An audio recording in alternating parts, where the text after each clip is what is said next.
합독하도록 하겠습니다. 교독합니다. 누가복음 18장 9절부터 17절까지의 말씀입니다. 교독합니다. 또 자기를 의롭다고 믿고 다른 사람을 멸시하는 자들에게 이 비유로 말씀하시되 두 사람이 기도하러 성전에 올라가니 하나는 바리새인이요 하나는 세리라. 바리새인은 서서 따로 기도하여 이르되 하나님이여 나는 다른 사람들 곧 토색, 불의, 간음하는 자들과 같지 아니하고 이 세리와도 같지 아니함을 감사하나이다. 나는 일해에 2번씩 금식하고 또 소득의 11조를 드리나이다 하고 세리는 멀리 서서 감히 눈을 들어 하늘을 쳐다보지 못하고 다만 가슴을 치며 이르되 하나님이여 불쌍히 여기소서 나는 죄인으로소이다 하였느니라. 내가 너희에게 이르노니 이에 저 바리새인이 아니고 이 사람이 의롭다 하심을 받고 그의 집으로 내려갔느니라. 무릇 자기를 높이는 자는 낮아지고 자기를 낮추는 자는 높아지리라 하시니라. 사람들이 예수께서 만져주심을 바라고 자기 어린 아기를 데리고 오매 제자들이 보고 꾸짖거늘 예수께서 그 어린아이들을 불러 가까이 하시고 이르시되 어린아이들이 내게 오는 것을 용납하고 금하지 말라. 하나님의 나라가 이런 자의 것이니라. 합독합니다. 내가 진실로 너희에게 이르노니 누구든지 하나님의 나라를 어린아이와 같이 받아들이지 않는 자는 결단코 거기 들어가지 못하리라 하시니라. 아멘. 네, 우리 주변에 있는 분들에게 이렇게 한번 인사하도록 하겠습니다. 당신 때문에 오늘 밤이 뜨거울 것 같습니다. 네, 꼭 그런 밤이 되었으면 좋겠습니다. 우리 빛가소금교회가 하나의 은혜 가운데 매일 예배가 있는 교회임을 너무 감사하고 그 예배가 끊어지지 않고 하나님께 올라가고 있음에 우리 모두가 함께 주님 앞에 감사의 제목으로 드려야 될 감사 제목으로 생각합니다. 이제 한 해가 마무리되어져 가고 있는 이 시점에 하나님께서 우리에게 주시는 그 은혜를 따라 하나님 우리가 마지막까지 예배하며 주님 앞에 나아가는 그런 인생 될 수 있게 도와달라고 우리 다시 한번 우리의 마음을 각오를 다지고 하나님의 은혜를 간구하는 그런 밤 되시기를 주님의 이름으로 축원합니다. 네, 오늘 누가복음 18장 9절부터 17절까지의 말씀을 가지고 받으시는 기도, 받으시는 사람이라는 제목으로 하나님 말씀 증거하도록 하겠습니다. 사실 예수님께서 가르치시는 모든 가르치심의 상당 부분은 비유로 가르치고 있는 것들을 보게 됩니다. 이 비유라고 하는 것이 굉장히 아주 재미있는 영역인데 문학적 표현인데 왜 재미있냐면 알아듣는 사람에게는 이것보다 더 탁월한 가르침은 없어요. 모든 내용들을 요약해서 한꺼번에 확 받아들이는 내용이 있다라는 겁니다. 예를 들면 우리 공동체 안에서 야, 너 참 곽소진 같아, 너 참 최혜영 같아 이렇게 얘기하면 우리 공동체 안에서는 그 비유를 통해 정확한 그 사람에 대한 평가와 이미지를 알 수 있어요. 칭찬인지 욕인지 아니면 어떤 부분을 얘기하는 건지 우리는 정확하게 알 수 있습니다. 마찬가지로 이 비유라고 하는 것은 또 다른 차원에서 정말 알 수 없는 알쏭달쏭한 이야기입니다. 예를 들면 제가 예전에 가르쳤던 제자들 가운데 야, 너 이다솜 같아. 아무도 모르잖아요, 여기. 근데 이거는 저랑 그 사람을 아는 사람만 알 수 있는 내용이라는 거예요. 그러니까 이 비유라고 하는 것은 어떤 이에게는 이것보다 더 정확하고 명확한 가르침은 없어요.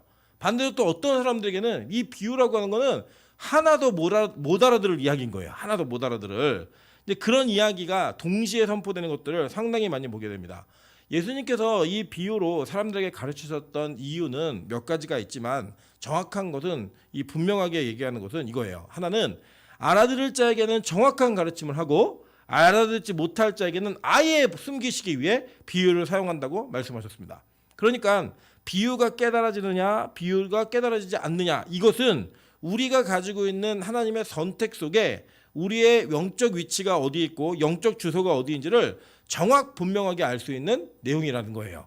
즉 오늘 예수님께서는 이 누가복음 18장에서 이 비유를 몇 가지 말씀하시는데 첫 번째 비유는 뭘 말씀하셨냐면 이 18장 1절부터 나오는 과부와 재판장의 비유를 하셨습니다. 그래서 이 기도를 가르치실 때 그 기도의 내용이 뭐냐면 끈질긴 기도를 해라. 이게 예수님의 첫 번째 가르침이에요. 동시에 이 가르침 속에서 예수님께서 의도하고자 했던 진정한 의미는 무엇이냐면 야, 너희들 끝까지 조르면 하나님이 반드시 들어주죠. 이게 아니고요. 불의한 재판장이라 할지라도 억울한 과부가 계속 찾아가면서 간청했더니 그 원한을 풀어주는 그런 일이 있었다라는 거예요. 그러면서 너희가 기도하는 대상은 누구다요? 불의한 재판장이 아니라 의로운 재판장인 하나님이시다.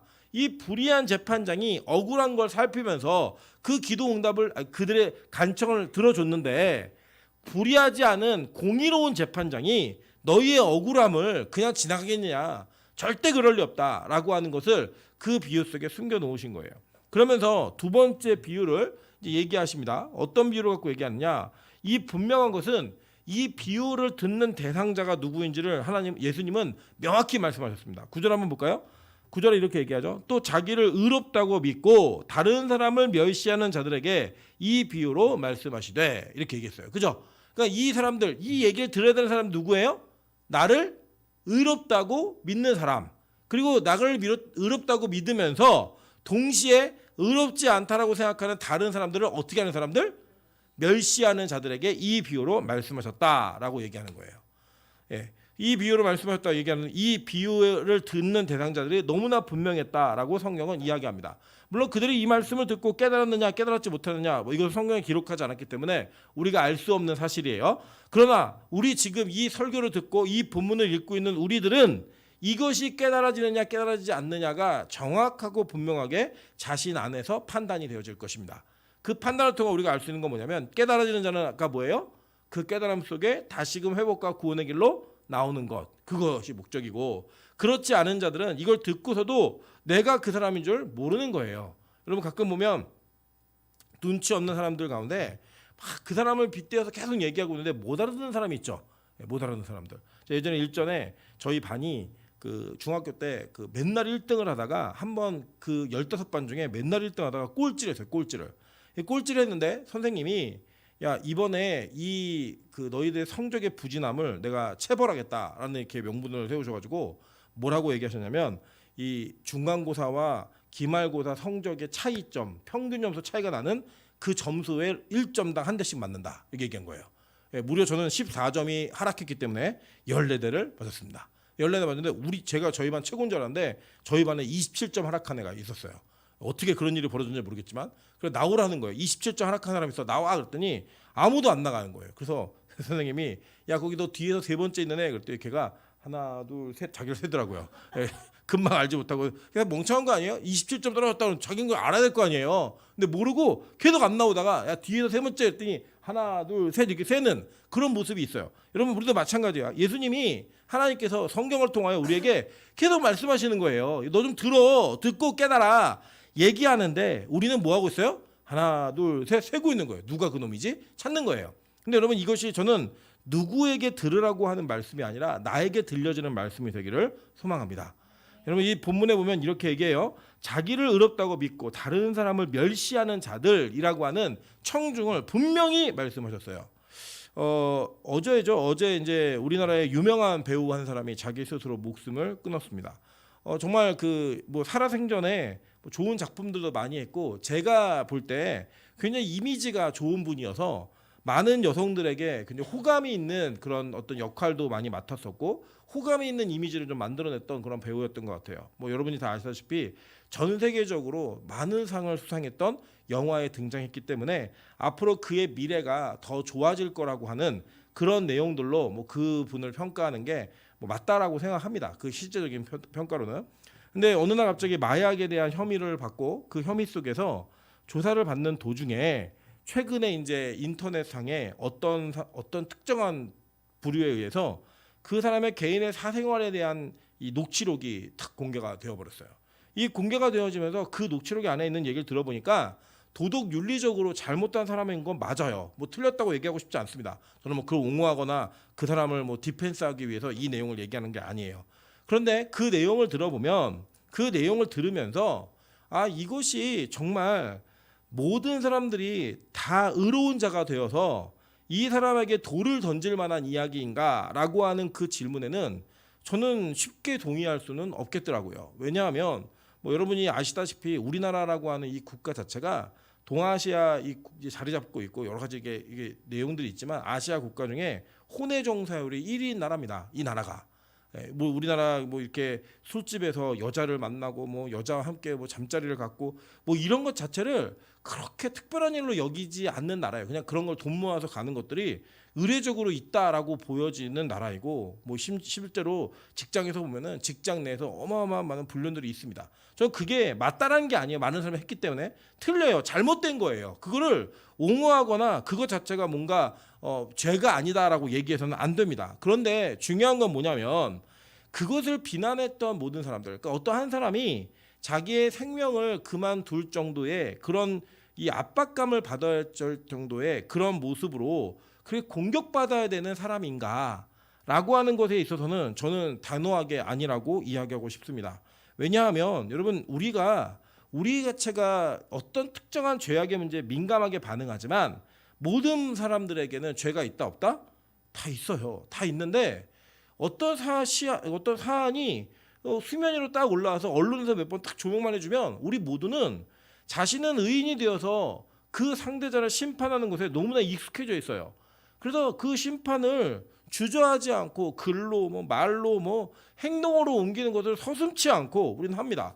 왜냐? 그것을 돈으로 환산해 줄 수 있는 나라가 바로 이 시대가 되어버린 거예요. 이 나라가 되었고. 그래서 얼마나 많은 조회수를 받느냐, 얼마나 많은 사람들이 지지를 해주냐, 좋아요를 눌러주냐, 구독을 하느냐, 이거로다가 그 자체 어떤 이 수익을 거둘 수 있는 구조를 만들어놨기 때문에 우리 인간은 그런 내용에 대해서 무언가 진지하고 고민스럽고 안타까운 마음으로 접근하기보다는 내가 원하는 기사들을 듣고 화제가 되고 가십성 이야기가 얼마나 자극적인가를 우리는 좋아합니다. 그리고 그걸 듣고 보고 그걸 말해요. 그게 바로 이 시대에 있는 모습이라는 거예요. 언제 끝나냐? 죽어야. 예, 죽었지만 사실 끝나지 않는 그런 기록들과 그 내용들이 계속 있을 거예요. 여러분 그런 모습으로 살아가는 우리들에게 오늘 이 본문의 말씀은 우리가 어떻게 이 시대 속에서 그리스도인으로서 이 내용들을 접해야 하고 어떻게 다루어야 되는지를 전 너무나 분명하고 명확하게 이야기해 준다고 생각합니다. 여러분 제가 다시 한번 여러분에게 질문을 던지고 여러분 스스로에게 물으신다면 여러분 정말로 예수님께서 죄 없는 자가 돌로 치라라고 얘기했을 때 특정한 죄악의 영역이 아니라 모든 영역에서 돌을 들 만한 의인이십니까? 만약에 그렇다라고 생각한다면 저와 여러분의 신앙에는 아주 중요한 결함이 있는 문제가 있을 수 있다는 거예요.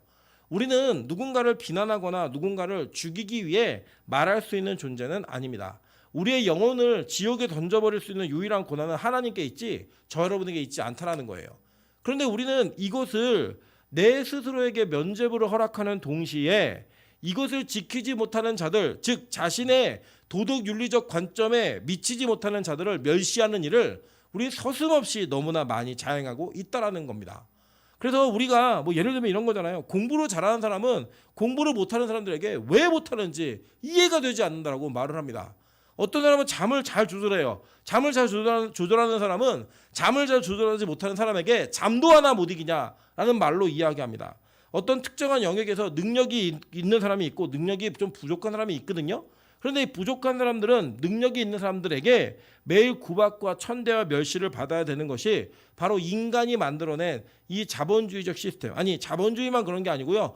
모든 인간이 만들어낸 시스템 안에서 그것이 바로 삶의 원리가 되었고 절대적 통치 기준이 되었다는 것 여러분 아무도 부인하지 못할 겁니다. 아마도 이것이 종교성으로 옮겨지고 그 종교성 안에서 우리가 기독교라고 하는 이 바운더리 안에서 조금 이것을 적용해 본다면 우리 자신이 이 문제를 굉장히 진지하고 어렵게 우리는 받아들여야만 하는 것입니다.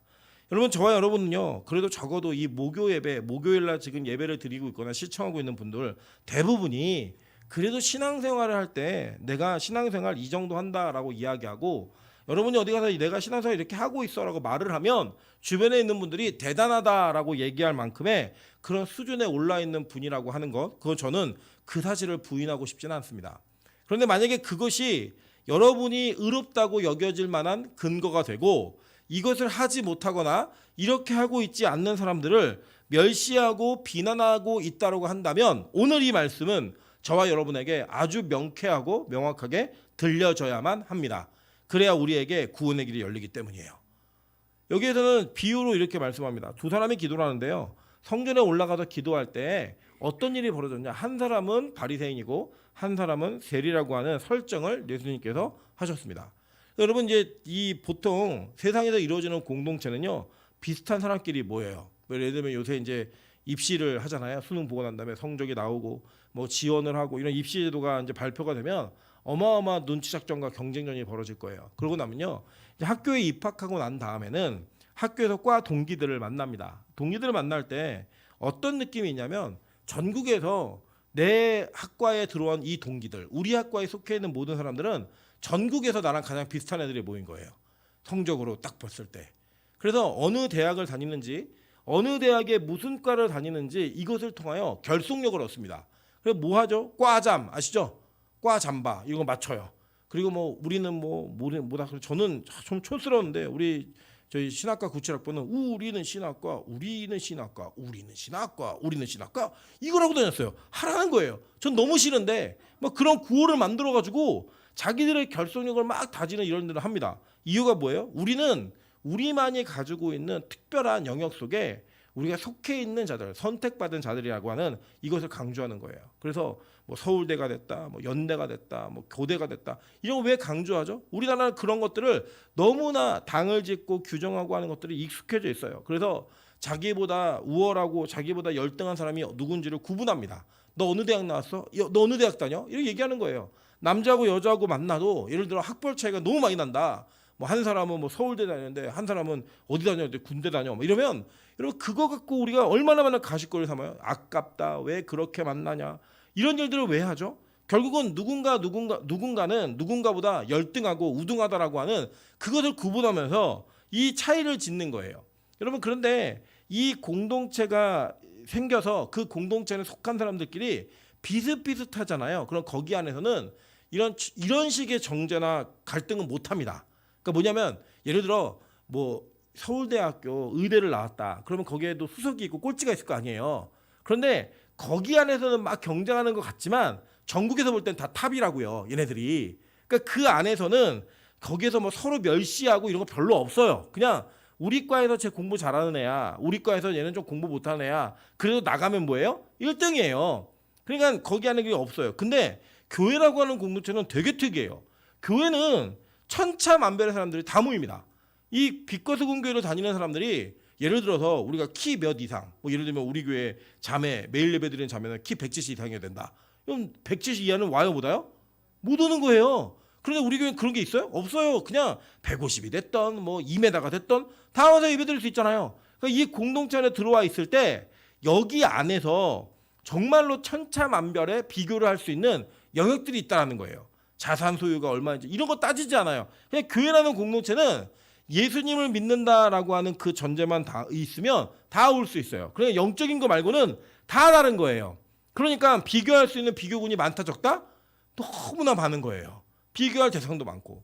그래서 나타나는 문제가 뭐냐? 그 안에서 종교성을 가지고 있는 사람들에게 얼만큼 열심이 있는가, 얼마나 그 열심을 삶 속에서 실현해내고 사는가, 그 열심을 통해 얼마나 많은 이 땅의 것을 소유했는가, 이런 것들로 자꾸 교회 안에 계층을 만들어버리는 거예요. 그래서 이게 어떤 문제를 발생시키느냐? 예수 안에서 같은 형제 자매가 어떤 면에서는 대단한 사람과 대단하지 않은 사람으로 구분되어져 있습니다. 그리고 그 구분되어지는 그 양 끝의 문제를 예수님이 오늘 지금 현재 이 교회에게 말씀하시듯이 그 시대 속에 말씀하시는 거예요. 자, 우리 그래서 이 바리새인과 세리가 한 자리에 있다? 불가능한 일이에요, 이게. 근데 불가능한 일인데 여기가 어떤 장소니까 가능해요? 성전이니까 가능한 거예요. 성전이니까. 죄인들이 오는 곳이고 죄인들이 와서 의롭게 되는 곳이기 때문에 누가 됐든지 간에 세리가 됐던 창기가 됐던 그 죄인들이 예배드릴 권한이 있었어요, 없었어요? 있었다고요. 그래서 그들이 다 한 자리에 모일 수 있는 유일한 장소가 어디였느냐? 바로 성전이었던 거예요. 마찬가지입니다. 이 땅을 살면서 여러분 죄인들이 아무런 제재와 아무런 어려움이 없이 만날 수 있는 장소가 어디예요? 교회여야만 해요. 교회에서만 가능한 일이에요. 근데 그 교회 안에 이렇게 딱 속하다 보면 이 속한 것이 얼마나 중요한지를 잊어버린 채 우리는 이 안에서 교회 자체를 특수하게 만들고 싶은 그런 마음이 생기는 거예요. 예를 들면 이런 겁니다. 예전에 제가 청년 때 섬기던 교회가 대한민국에서 가장 많은 청년들이 모이던 교회였어요. 근데 그 교회가 그렇게 청년들이 모이다 보니까 전 교인의 90%가 4년제 대학을 다니고 있는 애들이에요. 90%가 진짜 거짓말이 아니고 제가 그 교회가 200명이 안 될 때부터 다녀가지고 한 8,000명인가 9,000명 정도 됐을 때 제가 그 교회 나왔거든요. 근데 제가 5,000명 때까지도 확실하게 데이터가 있었어요. 전 교인이 90%가 4년제 이상 대학을 나온 교회예요. 그러니까 어떤 일이 벌어지냐면 교회 모든 스케줄러가 다 누구에게 맞춰져 있는 거예요? 대학생들에게 맞춰져 있는 거예요. 그러니까 누가 적응 못하느냐? 고졸, 전문대 나온 애들, 학교를 안 다니고 있는 애들이 맞추기가 너무 힘든 교회가 되어버렸어요. 그건 교회 잘못은 아니지만 교회가 그렇게 특성화된 것을 너무나 뚜렷하게 가지고 있는 것은 장점이라고 하기보다는 제가 볼 때 복음적으로는 단점이에요. 어떤 특정한 계층이나 부류가 정착하기 힘든 교회, 정착할 수 없는 교회, 그래서 굉장히 문제 있는 교회입니다. 저도 이번에 저희 교육자들과 수련을 하면서 만약에 우리 교회가 새로운 신자들, 성경을 전혀 모르는 사람들이 정착하기 어려운 교회가 된다면 우리도 역시 그런 교회의 특성이 이 부정적인 방향으로 나타날 수 있겠구나라고 하는 위기감이 저에게 굉장히 크게 다가왔습니다. 그래서 이걸 어떻게 보완해야 될지에 대한 고민들이 지금도 되어지고 있고 기도하고 있는데, 이 고민 속에서 정말 문제가 되는 건 무엇이냐면 바로 그 안에 열등한 신자와 우등한 신자를 구분하는 거예요. 그럼 이제 어떤 일이 벌어지냐면요, 우등하다 생각하는 자들은 열등한 사람들과 함께 있는 걸 싫어합니다. 같이 있고 싶지 않아 해요. 여러분 왜 자꾸 이렇게 뭐 어느 장소나 뭐 이런 거에 VIP, VVIP 뭐 이런 게 왜 생기는 줄 아세요? 그렇게 어떤 사람을 특정하게 대우를 해주면 그 그룹 안에 머물기 위해서 더 많은 소비를 하고 더 많은 충성을 하고 더 많은 열심을 내는 것이 확인되어졌기 때문이에요. 검증됐기 때문에. 여러분 그래서 핸드폰도 사용하는 금액에 따라 요금제에 따라서 혜택이 달라지는 차등적 제도를 둡니다. 왜냐? 자본주의 사회는 그게 맞아요. 이 땅의 시스템은 그게 맞다고요. 교회도 그러면 되잖아요. 교회도 장로, 권사, 뭐 집사, 목사 이런 분들에게만 특정한 어떤 VIP권을 끊어주는 거예요. 뭘 끊어줄까요? 뭐 우리 교회 같은 경우는 뭐 그런 분들만 자동문을 이용할 수 있게 만들어준다든지, 저 엘리베이터를 뭐 권사 이상만 이용할 수 있게 만들어준다든지, 뭐 이러면은 나머지는 다 걸어 올라오라고 이럴 수 있잖아요. 그럼 여러분 어떤 일이 벌어지냐면 어떤 이들은 이런 교회 안 다녀 떠나겠지만 대부분의 교인들이 권사가 되기 위해서 몸부림을 치고요. 대부분의 교인들이 그 혜택을 누리는 그룹 안에 들어가기 위해 최선을 다하더라는 거예요. 그게 있는 거예요. 그게 오늘 바리새인들은 자신들이 성전에서 기도할 때 자신들이 이 성전에서 어떤 위치에 있는지를 정확하고 분명하게 이야기했습니다. 여러분 성전은요 구약적 개념 속에서 누굴 만나는 자리예요? 하나님을 만나는 자리였다고요. 하나님을 대면하는 자리였는데 그 대면하는 곳에서 어떻게 기도했나 한번 볼게요. 자 11절 여러분 다 같이 한번 읽어보겠습니다. 11절 12절 시작. 바리새인은 서서 따로 기도하여 이르되 하나님이여 나는 다른 사람들 곧 토색 불의 간음을 하는 자들과 같지 아니하고 이 세리와도 같지 아니함을 감사하나니 나는 일해에 2번씩 금식하고 또 소득에 11조를 드리나이다 하고. 자, 이 기도가 어떤 기도냐면 먼저 보세요. 바리새인은 어떻게 기도했대요? 서서 따로 기도했대요. 그러니까 자기는 바리새인들은 세리와 같지 않은 존재라는 거예요. 그래서 아예 떨어져서 기도하는 거야. 이게 몸도 붙어 있는 거를 싫어했다라는 거예요. 그러니까 뭘 구분한 거예요? 영역을 구분한 거예요. 너는 나와 함께 할 수 없는 존재야. 나는 따로 기도하는 존재야라고 얘기했어요. 근데 여러분 잘 생각해 보세요. 예수님이 이 땅에 오실 때 죄인으로 오셨어요? 예수님은 죄가 있는 분으로 이 땅에 오셨어요? 없는 분으로 오셨어요? 없는 분으로 오셨잖아요. 그리고 예수님 입장에서는 이 땅에 오는 게 우리 기준으로 본다면 꺼림직했을까요? 아니면 그게 되게 좋은 일이었을까요? 꺼림직했겠죠. 그죠? 네, 꺼림직했을 거예요. 제가 예전에 저희 아버지한테 한번 되게 어렸을 때 혼난 적이 있었는데 왜 혼났냐면 저희 아버지가 이렇게 얘기하셨어요. 야, 너 친구를 만나더라도 공부 잘하는 애랑 너보다 공부 잘하는 애랑 친구를 하라고 이렇게 얘기했어요. 제가 아버지한테 물었어요. 그럼 걔는 뭐냐고. 걔는 공부 못하는 애 나를 만나는데 그럼 걔네 엄마는 뭐라 그러겠냐고. 뭐 이랬다가 아버지 되게 혼난 적이 한 번 있는데, 그럼 우리가 보통 얘기할 때 뭐냐면 너보다 좋은 친구 만나, 너보다 좋은 남자 만나, 너보다 좋은 여자 만나 이렇게 얘기를 해요. 보통은. 그러면 상대방은 뭐예요? 뭐예요? 망한 거죠. 네. 내가 좋다고 남을 망하게 하는. 여러분 적어도 그리스도인의 가정에서는요 그런 얘기 하시면 안 돼요. 우리는 보통 이렇게 만나면 뭐 누가 누구보다 아깝고 뭐 누가 어떻고 이런 얘기 하지 마세요. 그런 게 어디 있어요 이 땅에. 자기들끼리 좋아서 만나는데 그냥 제가 볼 때 그 만나는 거 하나만으로도 그냥 끼리끼리고 똑같은 이 위치에 있는 거예요. 그냥 다른 거 아니에요. 그래서 그렇게 만남을 이루어가는 과정 속에 우리가 그것을 따로라고 구분할 수 있는 건 우리가 할 수 있는 일이 아니에요. 오직 그것을 정확하고 분명하게 정의롭게 구분할 수 있는 유일한 존재 누구예요? 하나님이에요. 하나님의 심판에는 그 어떤 것도 정말 털끝만큼의 이 억울함과 불리함이 없을 수 있는 그런 나눔이 있다 없다?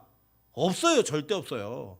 그래서 여러분 어떤 일이 벌어지냐면 이 땅에서는 누구든지 나랑 있으면 유리한 사람들을 찾습니다. 그래서 분리하는 걸 우리 되게 좋아해요. 이 바리새인이 어떤 사람이었냐? 교회 안에서, 성전 안에서 다 죄인들이 와서 예배드리는 곳에서 나는 다른 죄인입니다라는 것을 선포한 거예요. 물론 그들은 죄인이라고 스스로 생각하지도 않았어요. 나는 죄가 없는 자이고 저는 죄가 있는 자입니다. 이거예요. 뭐라고 기도하느냐? 하나님, 나는 다른 사람들 곧 토색, 불의, 간음하는 자들과 같지 아니하고 이 세리야도 같지 아니함을 감사하나이다라고 얘기를 해요.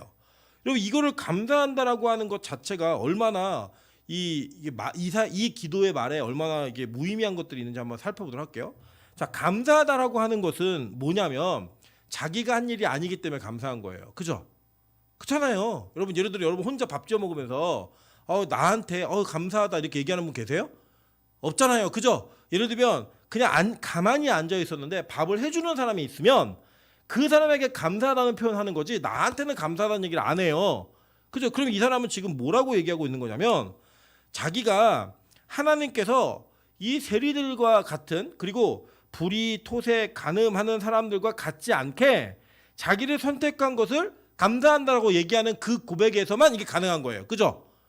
그 감사의 기도 내용이 내게 아니라 하나님의 은혜로 내가 이렇게 됐습니다라고 기도하는 것, 그런 기도는 하는 게 맞죠. 그죠? 내게 아니니까. 근데 그 뒤에 뭐가 딸려있나 보세요. 12절에 뭐라고 얘기해요? 나는 일주일에 2번씩 금식하고 또 소에게 11조를 드리고 있습니다 라고 얘기했어요. 그죠?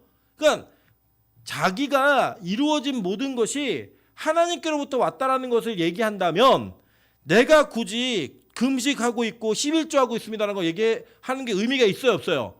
없는데 거기다 뭘 끼워 넣는 거예요? 자기의 행위를 갖다가 붙여 넣는 거예요.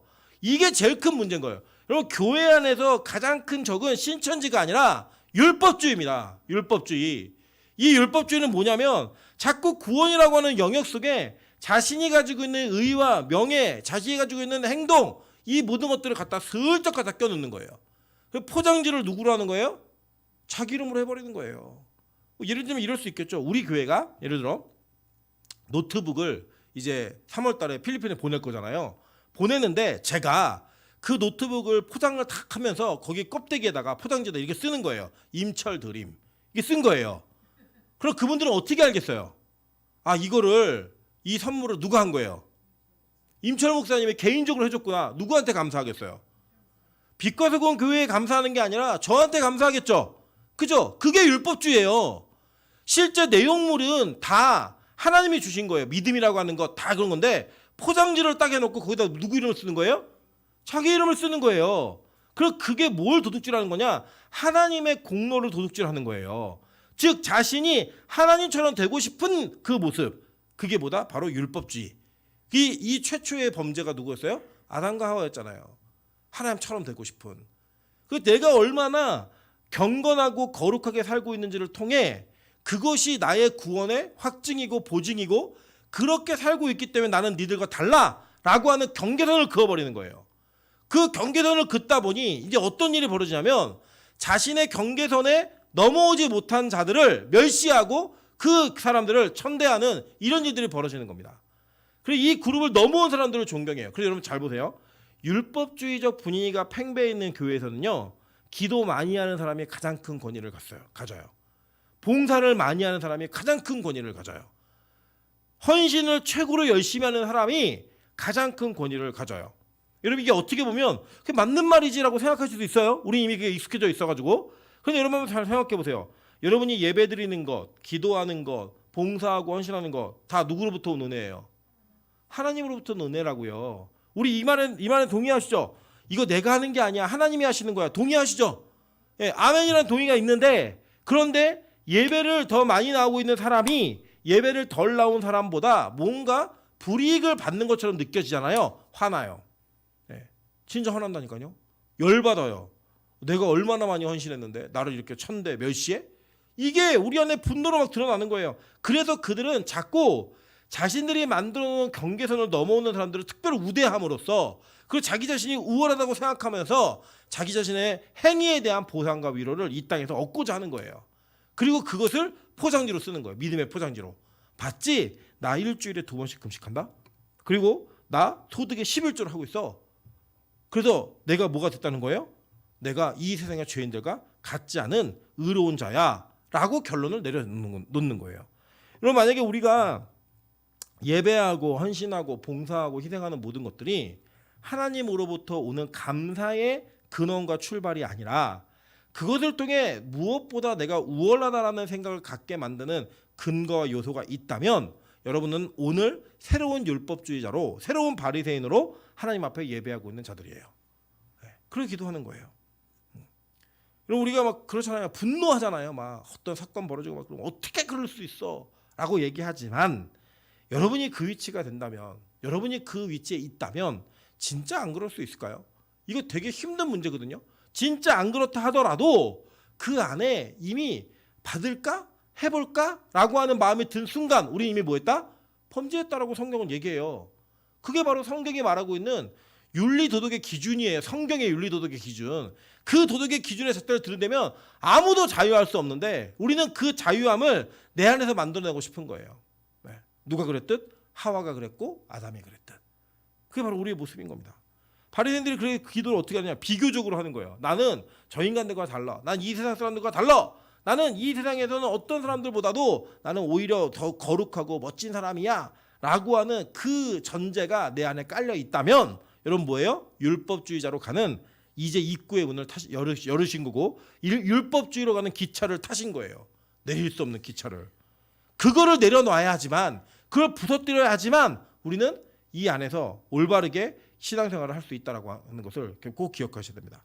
여러분 보세요. 요 근래 스타 장관이라고 불렸던 모 장관이 이제 정치를 시작하셨어요. 제가 아주 재미있는 얘기를 드립니다. 이제 이 장관이었던 분이 하는 말마다 예전에 자기가 했던 말로 다 부메랑을 맞을 거예요. 보세요, 이제 어떤 일이 벌어지나? 왜 그러냐면요. 우리 인간은요, 자신이 그 속에 속하지 않고 뭔가 고결해 보이는 척하고 싶으면요, 모두를 비판하고 비난하는 이야기를 하면 됩니다. 하면 돼요. 근데 그게 내가 그 자리에 들어가면 어떤 일이 벌어져요? 다 부메랑이 돼서 내가 맞는 일이 벌어져요. 여러분 오늘 그 정치 영역을 보다 보니까 오늘 쌍특검이 통과가 됐죠. 통과가 됐는데 예전에 이 국힘당이 뭐라고 광고했죠? 특검을 피하는 자가 범인이다 얘기했어요. 보세요. 피하나 안 피하나? 그걸로 계속 비난할 거예요. 뭐 다른 정권이면 정의롭냐? 그렇지 않아요. 똑같은 일들이 계속 뱉은 말들이 계속 돌아오게 될 거예요. 여러분 그게 우리가 이 땅을 살아가는 실제 모습이에요. 우리가 뱉은 말로 인해 우리가 평가받는 날들이 있을 거라니까요. 그렇게 된다면 우리 자신이 평가했던 그 모든 것들이 나에게 부메랑으로 돌아올 때 어떻게 감당하시겠어요? 그럼 우리 세리가 그렇게 얘기하고 있는 거예요. 아니 오늘 그 바리새인이.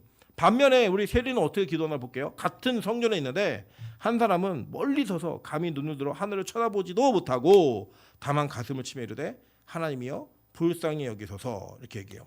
이 헬라어로는 힐라스코만이라는 단어인데 이 단어가 무슨 뜻이냐? 속량하다. 나를 좀 이렇게 건져주세요. 나를 불쌍히 여겨서 좀 구원해주세요라고 하는 간절한 외침이에요. 간절한 외침. 그에게는 어떤 행위도 자랑할 만한 게 없어요. 왜냐? 세리 자체가 어마어마한 죄인의 모습이고 표상이기 때문입니다. 그래서요, 여러분 이 유대인들 사이에서는요, 세리에게 하는 행위가 절대 죄가 되지 않는다고 얘기해서 세리에게 하는 거짓말은 죄가 아니다라고 얘기했어요. 랍비들이. 그렇게 가르쳤어요. 세리에게 거짓말해도 돼. 그래 죄 짓는 거 아니야. 이렇게 얘기할 정도로 세리는 죄인의 아주 대명사였다고요. 그 대명사 죄인이 그 세리가 성전에 나와서 하는 기도가 뭔지 아세요? 감히 그러니까 그 당시에는 기도의 포즈가 있었어요. 우리는 주여 삼창하잖아요. 근데 유대인들은 하늘을 바라보며 기도해요. 손을 들고. 이렇게 기도하지도 못하고 어떻게 기도해요? 저쪽은 구석탱이 가가지고 눈물 툭툭 흘리면서 하나님 나를 좀 불쌍히 해달라고. 나는 구원받을 수 없는 존재라고 얘기하면서 자신을 하나님 앞에 드러내는 것이 아니라 자신을 내려놓는 모습으로 주님 앞에 나아가는 거예요. 이렇게 나가는 거예요. 여러분 그렇게 기도하라는 거예요. 오늘 그 기도의 내용을 예수님이 이 비유로 가르치시는 거예요. 오늘 저와 여러분이 무슨 기도를 하고 있고 어떻게 기도하고 있는지 그 기도의 내용을 이 본문에 가르치고 있는 비유에 대입을 해보시면 내가 바리새인의 기도를 하고 있나 세리의 기도를 하고 있나 알 수 있는 이런 일이 있다라는 거예요. 여러분 대부분 우리가 기도할 때요. 대표 기도하거나 개인 기도할 때 우리는 누군가를 중보하고 누군가를 위해 기도한다고 생각할 때 내가 더 우등한 자임을 우리 확인합니다. 연약한 사람 도와줘야지. 불쌍한 사람 기도해줘야지. 아니요. 그런 게 아니고요. 우리는 죄인이 죄인을 중보하고 죄인이 죄인을 위한 기도를 하는 거예요.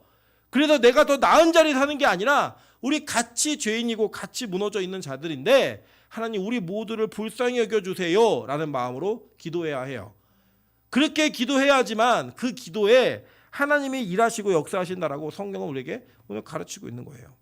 그럼 제가 참 놀라운 사실을 보면요. 우리 민하영 전사님은 자기가 영적인 어려움을 겪었던 기억이 있잖아요. 그래서 그런 영적인 어려움을 겪고 있는 사람이 오면요. 남달리 유달리 신경 쓰고 기도하고 중보하는 모습이 있어요. 왠지 아세요? 그 고통이 얼마나 힘들고 그 고통의 시간들이 얼마나 괴로운지를 아는 거예요. 그런데 그거를 본인도 그 고통과 그 경험이 있기 때문에 정말로 안타깝고 간절한 마음에서 기도하는 거예요. 근데 만약에 여러분 혹시 그런 분들이 여러분 이 공동체에 왔을 때 불쌍하다고 생각하고 기도하십니까? 그리고 나에게는 저런 일이 안 벌어져서 난 너무 감사해 이렇게 기도하고 계시다면 여러분의 기도는 무슨 기도예요? 바리새인의 기도라는 거예요. 바리새인의 기도. 하나님이 하신 일을 누구 것처럼? 내 것처럼 포장해버려서 내가 얼마나 나는 잘 살았으니까 나는 그런 일 안 일어나지. 나는 죄 짓고 살지 않았으니까 나는 그런 공격 없어. 그게 무슨 말이에요. 성경은 그렇게 얘기하지 않아요. 우리에게 모든 일들이 주의 은혜로부터 왔고 하나님의 계획 가운데 있다는 걸 강조하지 우리 자신이 한 노력 때문에 어떤 일이 벌어지고 안 벌어지고 아니더라고요. 그래서 우리에게 어떤 기도가 필요하냐? 죄인으로서의 기도가 필요한 거예요. 죄인으로서의 기도가. 그렇지 않으면 어떤 일이 벌어지는 줄 아세요? 여러분에게 죄인이 가까이 올 수 없을 것 같다라고 느끼시잖아요. 그럼 내가 바리새인일 확률이 진짜 높아요. 저는 그래서 너무 그 목사답지 못하다는 평가를 받을 때 항상 얘기하는 게 뭐냐면 좀 목사님이 인격적으로 훌륭하고 좀 남들보다 이렇게 우등한 모습을 보여줬으면 좋겠다는 거예요. 근데 나는 쓰레기다. 내가 무슨 죄를 지었는지 뭘 했는지 이런 일들 가감없이 다 얘기하니까 목사로서의 권위가 서지 않는다라는 말씀들을 제가 많이 듣습니다. 물론 그 말씀이 틀렸다는 게 아니에요. 그 말씀이 맞기도 해요. 제가 좀 이렇게 목사로서의 권위가 없는 사람이에요. 그런데 저는 그 권위를 포기하고 한 가지를 꼭 얻기 원해요. 뭘 얻기 원하냐면 저는 죄인이 정말로 돌이키고 회개하고 싶을 때 저에게 말하는 걸 망설이지 않았으면 좋겠어요. 저는 그것 딱 하나예요. 예. 왜냐? 그게 안 되면 사람에게 그러니까 목사에게 말할 수 없다라고 한다면 그 사람은 여전히 누구에게도 말할 수 없는 그 이중 생활을 계속해야 되거든요.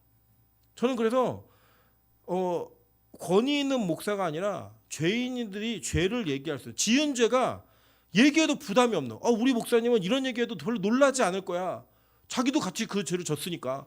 우리 목사님에게는 그런 이야기를 해도 절대 나를 이상하게 보지 않을 거야. 목사님도 똑같은 사람이니까. 저는 이게 더 가치 있다고 생각해요. 제 목회는. 저는 그런 목사로 서고 싶고 그렇게 살고 싶습니다. 왜냐하면 저는 바리새인이 될 확률이 진짜 높거든요. 그렇게 살아왔었고.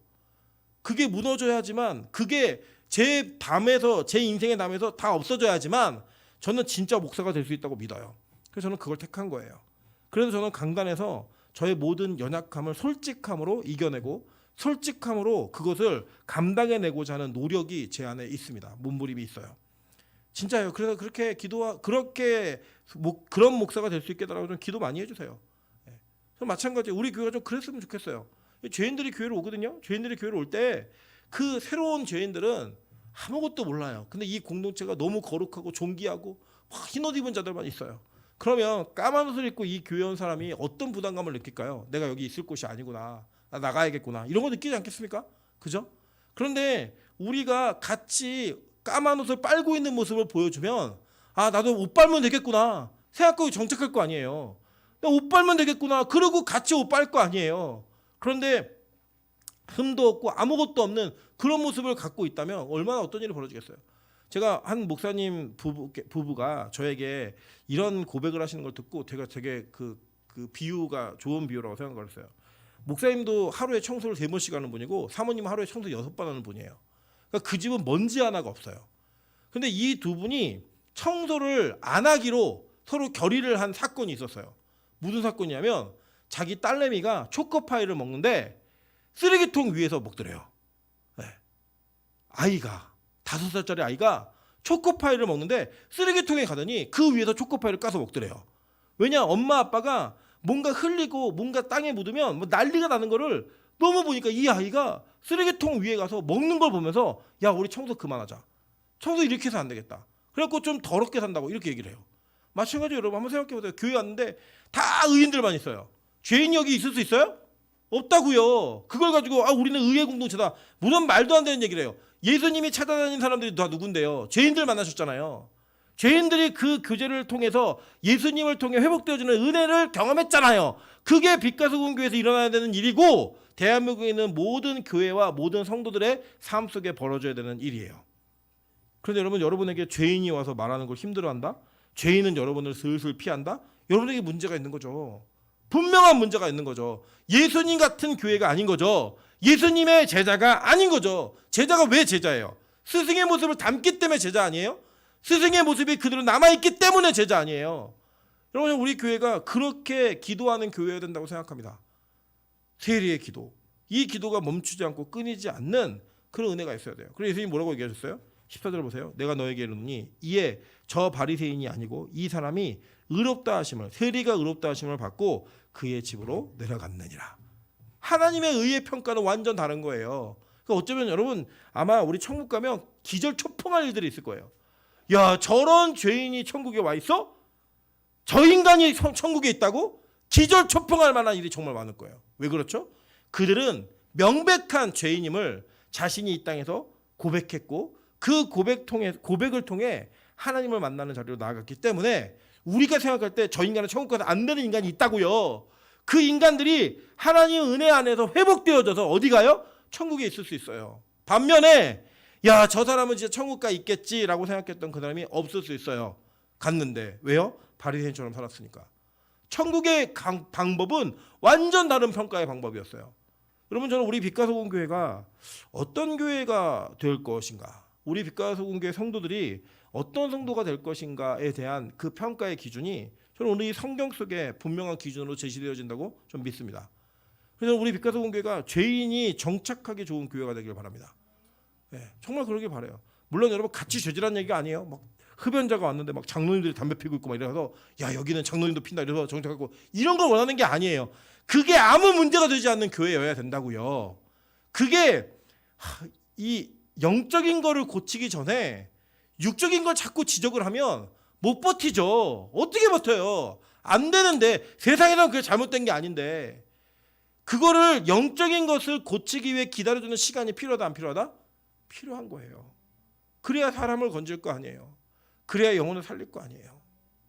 여러분, 저는 우리 교회가 세리 같은 기도하는 기도자로 넘치길 바랍니다. 오늘 이제 불 꺼놓고 또 기도할 텐데 그때 세리와 같은 기도가 있는 교회가 되길 소망합니다. 그래야 이 교회를 통해 하나님이 일하시죠. 여러분, 그래서 하나님이 받으시는 기도가 있다는 거예요. 받으시는 기도. 그 기도가 뭐느냐? 우리가 하는 기도 뭐예요? 대부분 하나님, 뭐 제가 주의 이름을 달고 사니 이 땅에서 빌어먹지 않게 좀 도와주시고, 이 땅에서 좀 기왕이면 잘 나가게 도와주시고 대박 터뜨릴 수 있게 도와주세요. 이게 여러분 우리 기도 대부분 아니에요? 그죠? 뭐 정리해보면 그거 아니에요. 요약 정리해보면 다 그거잖아요. 근데요, 진짜 기도는 자신의 가슴을 치고 눈을 들지 못하고 하나님 나를 불쌍히 여겨주세요 하는 그 기도가 하나님께서 받으시는 기도라는 거예요. 저는 이 기도가 있기를 소망합니다. 우리 교회가 그런 기도 가운데 젖어드는 교회가 되길 소망합니다. 이 뒤에 거 하면은 또 우리 30분 더 해야 되니까 이거 하지 말죠. 네, 다음번에 하겠습니다. 어린아이들을 금하지 말라. 뭐 그냥 간단하게만 이제 말씀드리면, 와, 이번에 저희 그래도 수련회를 갔는데 우리 민정 집사는 아이들을 참 좋아하는 사람이에요. 정말 좋아하는 사람인데 그 끝날 때쯤 그러더라고요. 자기는 아이 못 키운대요. 예. 찬수와 찬이의 만행을 보면서 자기는 아이를 못 키운대요. 너무 좋아하는 사람인데 주일날도 이렇게 사역을 할 때마다 아이를 보면 힐링이 된다고 이렇게 얘기하는 사람인데 막 그래요. 근데 천국이요, 그런 아이들과 같지 않으면 갈 수 없대요. 이게 무슨 이야기고 무슨 비밀이고 또 어떠한 모습인가를 저 너무 이게 가르치고 싶어요. 이게 다음에 하죠. 다음에. 여튼 그런 내용이 나오는데 여러분 보세요. 하나님이 받으시는 기도가 있어요. 그죠? 그 기도가 우리 인생에 정말 있는가 우리 좀 많이 고민해 보셔야 될 것 같아요. 저부터도 시작해서 내가 어떻게 기도해왔지? 내가 기도할 때 이 신앙의 페이스를 따라오지 못하고 있는 사람들에게 어떤 마음으로 기도했지? 너 그것밖에 못해. 왜 그것밖에 못해? 이렇게 만약에 기도하고 있었다면 저도 역시 바리새인인 거예요. 세리는 뭐죠? 하나님 이거 못하고 있는데 좀 불쌍히 여겨주세요. 저를 불쌍히 여겼듯이 우리 모두를 불쌍히 여겨주세요. 이렇게 기도하고 있었는가?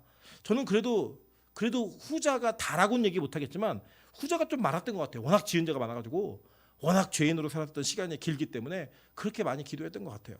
근데 우리 교회가 좀 그렇게 기도할 수 있다면 좀 더 멋진 교회 될 수 있지 않을까? 좀 더 하나님의 통치가 있는 교회가 될 수 있지 않을까라고 생각을 합니다. 2023년도 마지막 목요 예배를 드리며 하나님 우리 교회가 이런 교회가 될 수 있는 기도가 넘치는 그런 목요의 예배가 되게 도와달라고 그렇게 기도하셨으면 좋겠어요. 그리고 우리 인생에 그렇게 기도함으로 인하여 나의 인생 전체가 죄인으로 기도하는 그런 교회가 될 수 있게 해달라고, 세리와 같은 기도가 있는 그런 교회가 될 수 있게 도와달라고 그런 마음으로 주님 앞에 나아가기를 소망합니다. 우리 같이 한번 찬양으로 기도하며 주님 앞에 나아가도록 하겠습니다. 우리 보소서 주님 마음 내게 주소서 찬양으로 기도하며 나아가도록 하겠습니다.